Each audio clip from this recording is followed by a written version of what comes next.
Now this plane right behind me is the Boeing 787-9, and it holds the world record for the longest ever scheduled flight, because it flew from Papua New Guinea, I think, to London, 16 hours and 20 minutes. This is an ultra long range airliner.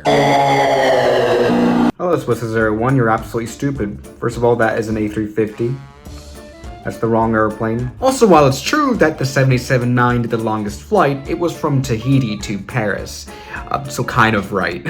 Yet, today, I'm going to be taking it on the shortest route I've ever flown. Why? Because Lufthansa, the airline that operates this plane, is kind of odd. For they're flying this airplane from Frankfurt to Munich, a domestic 55-minute flight. Once again, on an airplane that definitely can do more than that. I mean, obviously, this is a flight that you'd normally do on maybe an A320 or even a CRJ, but not on a 300-passenger capacity airplane, right? And I mean, at first glance, it may seem a little bit dumb. You know, an airplane's wear and tear is measured not in miles like it is in cars, but rather in flight cycles, which means they're boarding now. Anyway, yes, you measure an airplane's age in the takeoffs and landing it's done, because that is the part where airplanes get hurt most, you know, climbing and descending. That's where the cabin walls, tend to, you know what I mean? So it doesn't really make sense for such a precious, brand new airplane to be flying a short route like that, does it? But yet, they still fly this plane from Frankfurt to Munich weekly, scheduled, normal. No one cares. It's a normal thing. And Lufthansa is kind of known for doing that as well. And we have made several videos about things like that. I've flown the A340 to Paris. I've flown the 747 to Mallorca. All within Europe. So today, let's go ahead and maybe find out why do they do this. But first of all, let's go ahead and start boarding. Let's see if 300 people actually enter this plane. Okay, boarding is starting. We're at the gate. It's commencing.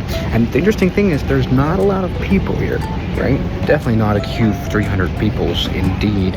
Anyway, something that's interesting is my seat, for sure. I booked 8A. Sadly not 11A. I would be more protected. It's too soon. Now, the seat 8A is the best premium economy seat on this airplane, in my opinion. We're gonna find out, what does premium economy get you on a half-hour flight? Now the boarding time frame is like 10 minutes or something, so let's go ahead and stand in the very long queue and get into the airplane.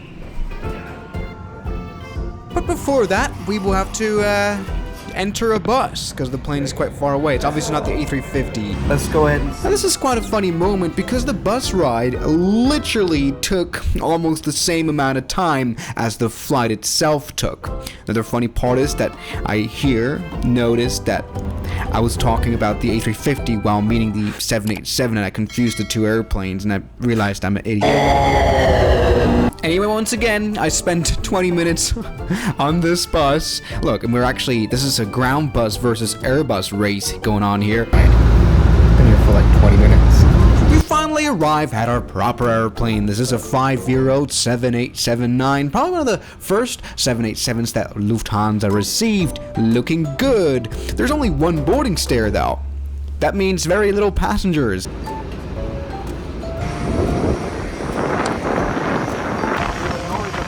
30 meal, it's incredible. All right, let's board this airplane. There's like 5 people, like literally, like it's not more than like 30. Yeah, there were around 2 buses that brought passengers. None of them were really full. I think that's like 100 people on board or so. So they definitely are not flying the 787 because of high demand. So let's enter this airplane and welcome to seat 8 Alpha. Not a bad look at all, even though, I mean, this plane is 5 years old and it doesn't look very brand new at all, to be honest. And just for safety, maybe we can read the safety card and check where the nearest exits are, am I right?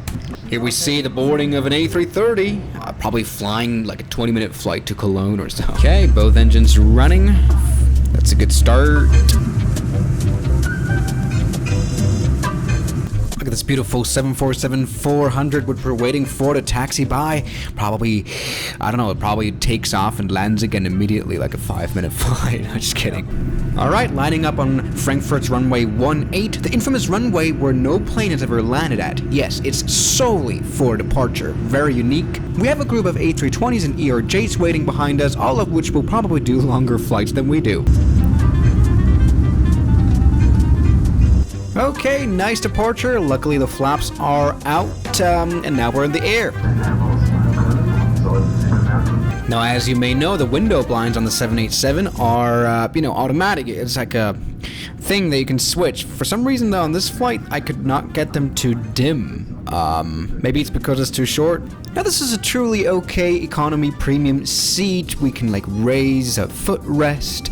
We can nicely sit back. It's not a bad seat whatsoever. Now, after 5 minutes of flying, we receive our in-flight amenity and water bottle. It's a Danish water, but no, we do not get any amenity kit at all, just a water. And some Lufthansa branded chocolate, not bad. And now we've reached our cruise altitude of a whopping 23,000 feet. And so we need to stay entertained on this half-hour flight, I'm pretty sure. Keep dopamine maxing. Luckily, we have pretty good in-flight entertainment here. We can use our remote to interact with it or a touchscreen. But now there is an announcement. Everybody, we are descending. So I couldn't even check out the IFE, and I couldn't go to the bathroom either. No, we don't get a lot of time on board. We could have checked out the Wi-Fi, the Flynet that you have to buy, but you have to be really desperate to actually buy access on the internet for this long flight. Interestingly enough, they showed me the Wi-Fi of the integrated onboard systems that I guess the iPads connect to. So that's kind of interesting. Now it's been half an hour, and we're approaching Munich. We can see the Alpine Mountains already. And, we didn't even have time to explain, why does Lufthansa do this? I mean, it's obviously not because of high demand between the routes. After all, I've seen McDonald's who are more crowded than this plane, but it's more of a crew training thing. Nothing trains a crew more than takeoffs and landings, and having a lot of them makes pilots more familiar with the aircraft. This is a new plane in the Lufthansa fleet after all. Nevertheless, a very unique flight. Now, this landing will be a little bit strange. Now, this is kind of funny.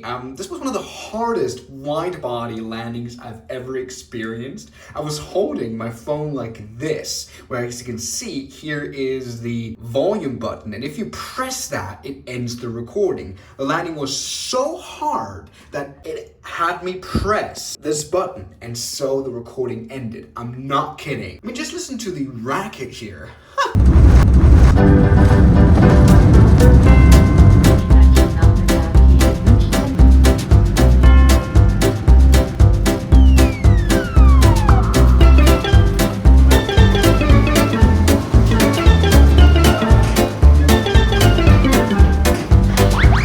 There she goes, this 5-year-old 787. Today's itinerary of this plane: flying from Munich to Frankfurt, flying from Frankfurt to Munich, flying from Munich to Frankfurt, flying from Frankfurt to Munich, flying from Munich to Frankfurt, flying from Frankfurt to Munich.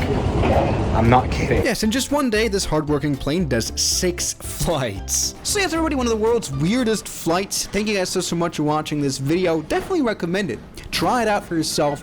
And I'll see you guys tomorrow. As always, good night. And a special thanks goes out to my members, my supporters: Guns Killer, R27, James Duram, That Dude, Anime Gods of Gaming, Derek, Insider Plane, Nishijitsu Fanner, Professional Jamal, Ryland Williams, and New the York. You've got beautiful names.